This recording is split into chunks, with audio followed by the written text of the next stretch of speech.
Salut tout le monde, c'est Isma, j'espère que vous allez bien. On se retrouve aujourd'hui pour une nouvelle vidéo. Malgré qu'on soit en trêve internationale, malgré que le mercato est fini, on a une grosse vidéo avec pas mal d'infos du marché des transferts, pas mal d'infos aussi sur l'OL féminin. Et on finira avec des petites infos quand même très importantes, surtout une d'ailleurs. Donc on va démarrer pour la vidéo, c'est parti les gars. On commence avec le mercato, mais d'abord une info qui n'est pas liée directement au mercato, mais plutôt indirectement. C'est la liste de la Ligue Europa, donc on a 4 absents de la liste A, qui sont Ryan Cherki, Dejan Lovren, Anthony Lopez et Paul Akuoku. Donc ces 4 joueurs ne pourront pas participer au match de la C3, sauf Ryan Cherki qui est dans la liste B, une liste consacrée exclusivement aux joueurs du centre de formation. Donc on va pouvoir compter sur l'international espoir français, ça fait plaisir, je pense que ce sera un gros atout pour cette campagne de Ligue Europa. Ensuite, maintenant, les liens directs avec le mercato, il y a beaucoup de petites infos. On commence par les officialisations.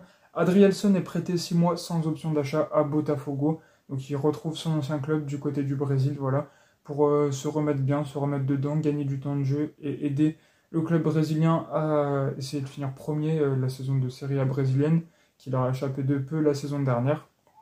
Donc ça sera compliqué pour Botafogo, ça sera plus compliqué pour nous de perdre un défenseur, mais Adrielson doit retourner du coup du côté du Brésil, c'est assez dommage. Textor nous fait encore une fois le coup de la multipropriété qui devient très rageant, on va en reparler dans la vidéo. Textor n'en fait qu'à sa tête, il contrôle ce club comme il en contrôle plusieurs, et il les gère très mal, il les gère vraiment à l'américaine, mais niveau... Enfin c'est nul, genre, c'est pas un bon investisseur américain, c'est un mauvais investisseur américain qui aime le pouvoir et qui en fait qu'à sa tête dans le poste de direction de chaque club, voilà, on va dire ça. Ensuite, les autres officialisations un peu plus positives, ça dépend du point de vue. Jordan Verretou, donc il a 31 ans, si je dis pas de bêtises, ouais, 31 ans. Jordan Verretou rejoint officiellement l'Olympique Lyonnais pour 3 millions d'euros, non, pour 4 millions d'euros, plus 3 de bonus, plus 25% à la revente. Il a un contrat de 2 ans. Vous savez d'où il vient de l'Olympique de Marseille. Avant encore, il a joué à Saint-Etienne, donc avant de partir en Serie A notamment. Donc déjà, parlons de l'affaire, on va dire.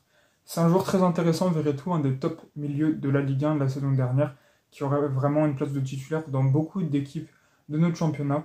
Et à l'Olympique Lyonnais, je pense qu'il aura assez vite une place de titulaire. Donc ça, c'est bien. Pour l'avoir à 7 millions bonus compris, plus 25%, c'est vraiment une très bonne affaire. Quand d'autres auraient payé 20-25 millions minimum pour s'acquérir les talents de l'international français. Donc là, de ce point de vue, c'est très bien. On doit renforcer un secteur de jeu où on est mal, le milieu de terrain. On a besoin d'une grosse recrue qui peut jouer au poste qui peut jouer à côté de Cacré, notamment pour faire briller Cacré, parce qu'on sait que Maxence a besoin d'un bon joueur à ses côtés pour être à 100%, on va dire. En tout cas, c'est ce qu'il a laissé paraître ces derniers temps. Donc, si Verretou est à côté de Cacré, qu'on a un 6 assez puissant, un bon Matic, pas un mauvais Matic, par exemple, ou alors on peut trouver d'autres profils qui peuvent jouer à ce poste-là. Il y a moyen qu'on se mette bien, franchement, il y a moyen de bien rééquilibrer notre milieu de terrain, et si on travaille bien, j'allais dire Marco Verretou, non, Jordan Verretou, aura sûrement sa place et pourra s'exprimer pleinement à l'Olympique Lyonnais. Donc de ce point de vue-là, c'est un très bon coup.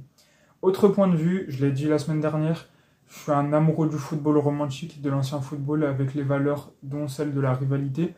Il a joué à Marseille, il a joué à Saint-Etienne. De ce principe-là, on n'aurait pas dû le recruter. On a déjà Galet Hatchar qui a joué à Marseille. Il va douiller, je pense, Verretou quand il va retourner au Vélodrome, qui sera son premier match à domicile du côté de l'Olympique Lyonnais, ou alors quand il va aller à Geoffroy Guichard.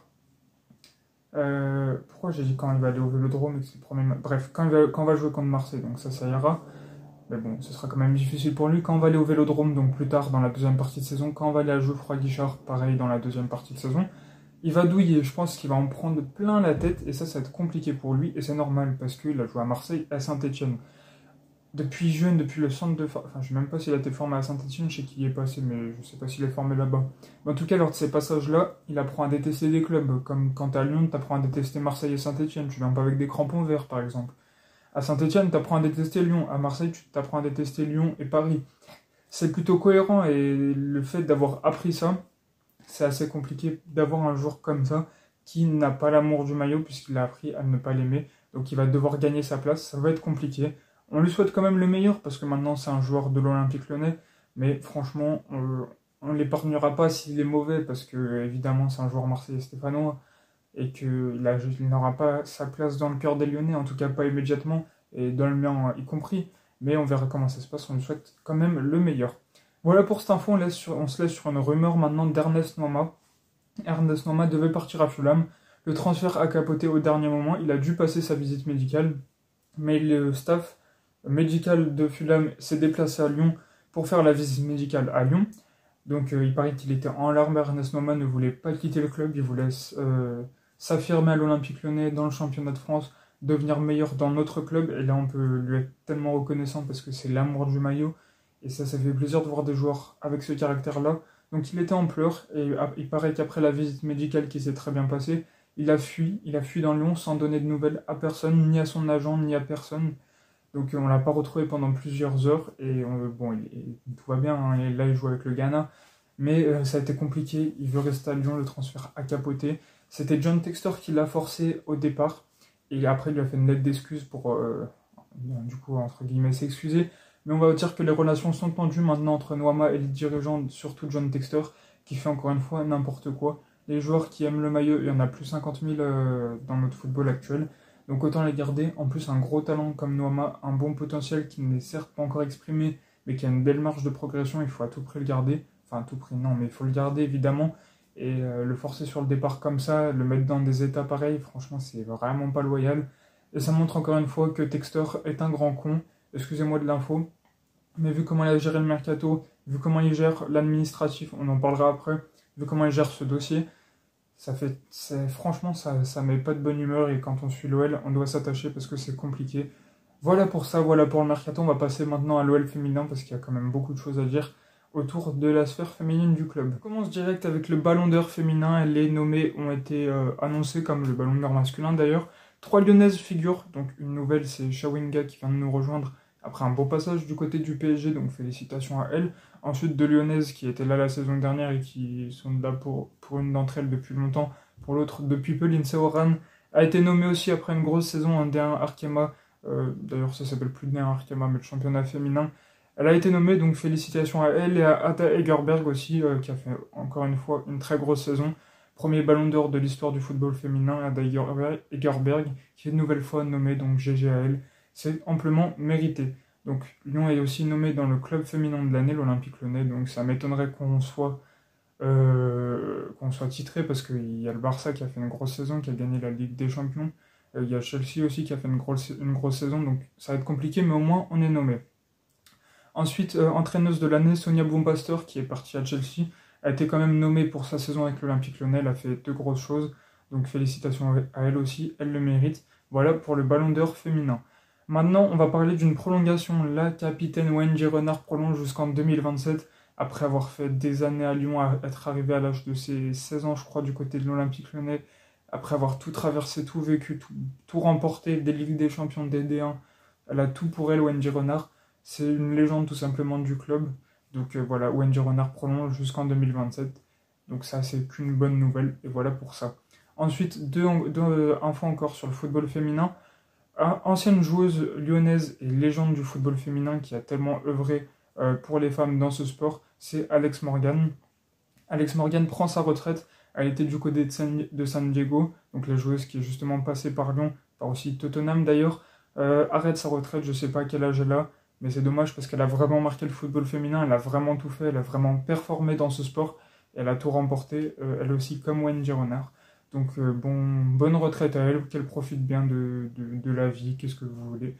C'est une bonne nouvelle pour elle, mais c'est dommage pour le football féminin parce que c'était vraiment une joueuse adorée de tous les amateurs du football féminin, de ce que je sais. Voilà pour ça, dernière info football féminin, toujours du côté de San Diego, Delphine Cascarino a le numéro 69. Je viens de voir l'info passer, enfin il y a 2-3 jours. Et du coup les gars, ça m'a fait plaisir, Delphine Cascarino qui arbore les couleurs lyonnaises, même outre-Atlantique à San Diego, avec son beau numéro 69, une sorte de Mikotadze. Donc ça fait plaisir évidemment, c'est une belle info. Voilà pour ça, voilà pour le football féminin. On passe à des infos un peu plus tristes. Donc on va finir la vidéo avec d'autres petites infos autour de notre club. Donc les deux dernières news qui sont sorties du côté de l'OL, notre contrat avec la Pelé Academy et le Resende FC au Brésil arrive à expiration, voilà c'est français. J'allais dire ils rompent leur contrat, mais pas du tout. Tout simplement, le bail est arrivé à son terme. Je vais y arriver. Donc ça a été une belle collaboration avec l'académie donc du Roi Pelé qui l'a formé, qui l'a accordé à l'Olympique Lyonnais, puis avec le club brésilien du Resende FC. Il y a eu des talents de cette académie qui ont signé dans les U17 lyonnais et dans les U19 lyonnais, j'ai pas leur nom. J'ai juste vu cette info passer, mais en tout cas c'est dommage parce que ça a été une belle collaboration qui permet de comprendre différents aspects du foot pour nos jeunes qui sont allés du coup en voyage au Brésil ou pour les jeunes brésiliens qui sont venus en Europe et en France. C'est qu'une belle opportunité. On espère qu'il y aura d'autres partenariats sur ce continent d'ici les prochains mois, les prochaines années. On vient d'ouvrir un secteur en Asie. Pourquoi pas en réouvrir un en Amérique du Sud? Je pense que ce serait très bien pour la formation lyonnaise, très bien pour le football européen, pour le football sud-américain. Donc malheureusement, cette collaboration se termine. Autre info encore plus triste, David Friot a été en gros suspendu par John Textor en attente d'une nouvelle décision qui serait sûrement le licenciement. Donc David Friot paye ses mauvaises relations avec John Textor et son mauvais mercato soi-disant. Alors c'est lui qui a décidé de créer un loft pour faciliter les départs. On n'a pas assez vendu, on n'a pas assez dégagé de masse salariale ni dégagé de liquide sur d'éventuelles ventes. Donc malheureusement, John Textor, qui n'aime pas Friot, a décidé de le suspendre, puis il le virera sans doute. Alors ça, je trouve dommage parce que autant précédemment, on a eu à la fin Florian Maurice, ça a été compliqué. Bruno Chéreau, après, ça a été difficile aussi.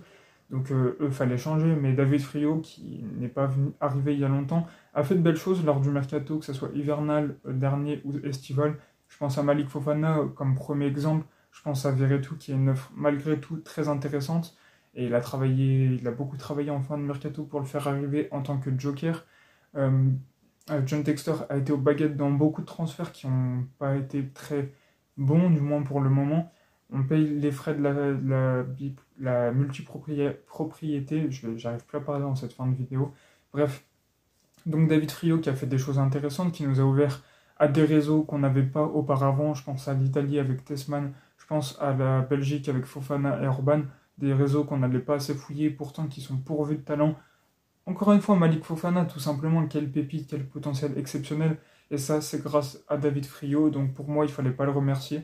Il fallait le garder parce qu'il nous a montré des belles choses. Et on sait que ces réseaux, que ce qu'il a fait aux côtés de Mathieu Louis-Jean, je vais y arriver, du coup, ça a apporté de belles choses. Et je pense qu'il y avait encore d'autres belles choses qui nous attendaient.